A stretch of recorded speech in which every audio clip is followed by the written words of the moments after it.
Une réforme récente du gouvernement chinois consiste à procéder au transfert des terres dans le but de moderniser le secteur agricole. Dans la province du Qinghai, certains agriculteurs ont choisi de transférer leur lopin de terre contre rémunération à des fermes plus importantes. Diane Vandesmet s'est rendue sur le terrain pour visiter 2 de ces fermes modèles. Reportage.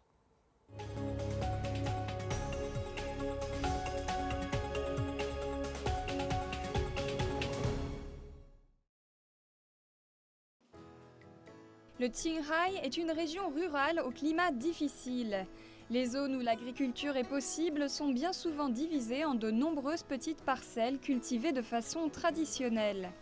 Pour améliorer le rendement et accroître la productivité des sols, le gouvernement local a développé quelques exemples de fermes ultramodernes. Nous en avons visité 2 dans les comtés de Gonghe et d'Atong, à quelques kilomètres de Xining, la capitale de la province.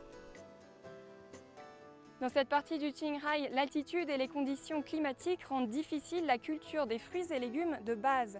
C'est pourquoi cette ferme a développé des infrastructures comme ces serres pour faciliter la production des tomates et autres fruits et légumes. Des serres, un système d'irrigation et de chauffage afin d'améliorer la production de ces fruits et légumes certifiés biologiques qui sont vendus sur le marché local. Mais la vente des produits n'est pas toujours l'objectif principal de ces fermes. Elles ont parfois un rôle de recherche et développement et surtout de formation pour les paysans de la région. C'est ce que nous explique Ma Jianhai de cette ferme de Datong.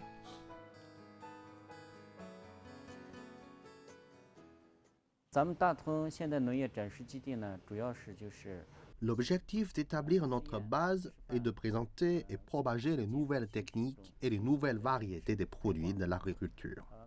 Nous avons aussi proposé une formation pour nos employés et leurs compétences se sont accrues et les investissements dans la main-d'œuvre ont diminué. Actuellement, nous adoptons un système d'irrigation d'ensemble avec de l'eau et de l'engrais et la technologie de la culture hors sol et sur mur. Nos produits sont biologiques. Nous utilisons les lampes et les planches pour tuer les insectes nuisibles et utilisons des engrais organiques, par exemple les fientes des poulets. Réaliser toutes ces transformations nécessite l'appui d'ingénieurs et les subventions du gouvernement. Autant d'investissements coûteux qui n'auraient pas pu voir le jour sans le transfert des terres des paysans et leur travail au sein de l'exploitation. Cette ferme regroupe plusieurs parcelles dont les agriculteurs louent le droit d'utilisation pour 700 yuan par mou, l'équivalent de 7 ars par an. En échange, ils sont employés au sein de l'exploitation et reçoivent un salaire confortable pour la région. J'habite dans ce village. Je travaille dans cette société depuis 1 an. Mon salaire mensuel est de plus de 2000 yuan. Ma mère, ma tante et la plupart des villageois dans notre village travaillent également dans cette société.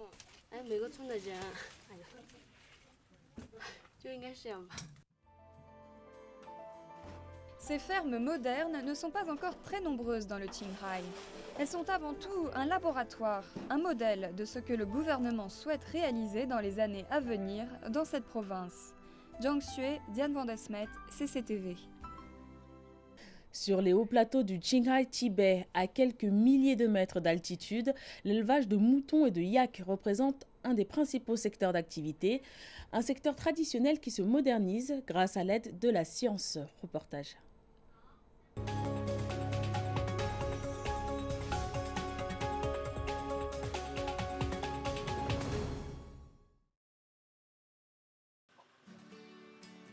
Une des principales caractéristiques du plateau Qinghai-Tibet, ce sont ces larges steppes, ces prairies sans arbres qui s'étendent à perte de vue et sont avant tout utilisées pour l'élevage extensif de moutons et de yaks.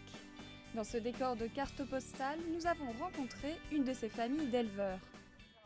Nous sommes sur les berges du lac Qinghai, une grande région pastorale de la préfecture tibétaine de Hainan.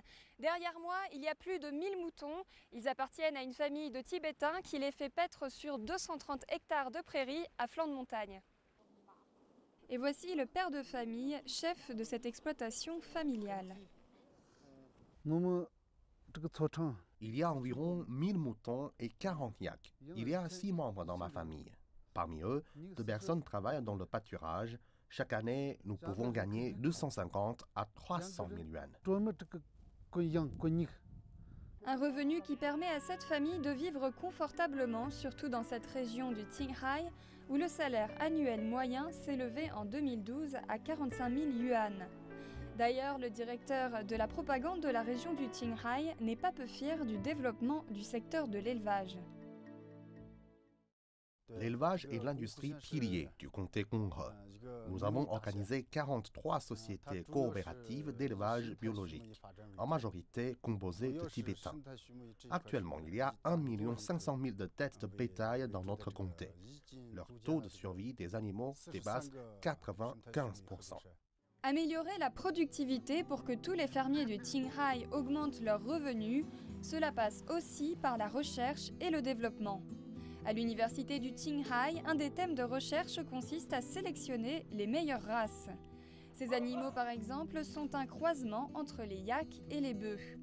Et ce n'est là qu'une partie des recherches effectuées au département vétérinaire. L'objectif de nos recherches est de produire les bonnes races, de choisir les bonnes stratégies et d'adopter les bons actes médicaux. Nous mettons l'accent aussi sur les échanges internationaux. Chaque année, notre université invite des experts venant des États-Unis, du Canada, de France, etc., pour étudier justement un ou quelques projets avec nos chercheurs. Nous envoyons également nos chercheurs et nos étudiants à l'étranger pour ouvrir des horizons. Une ouverture sur le monde qui permet aux chercheurs étrangers et chinois d'échanger les bonnes pratiques. À l'instar de cette équipe de chercheurs canadiens invités par le gouvernement local pour améliorer la productivité des yaks.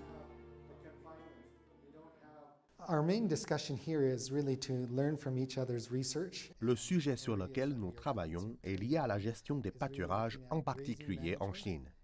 Il y a beaucoup de prairies au Tibet, de larges prairies qui sont très similaires à celles que nous avons en Amérique du Nord, et nous avons l'occasion d'apprendre sur chacun d'entre nous et améliorer les pratiques de pâturage, tout en recherchant les moyens d'augmenter la production des animaux.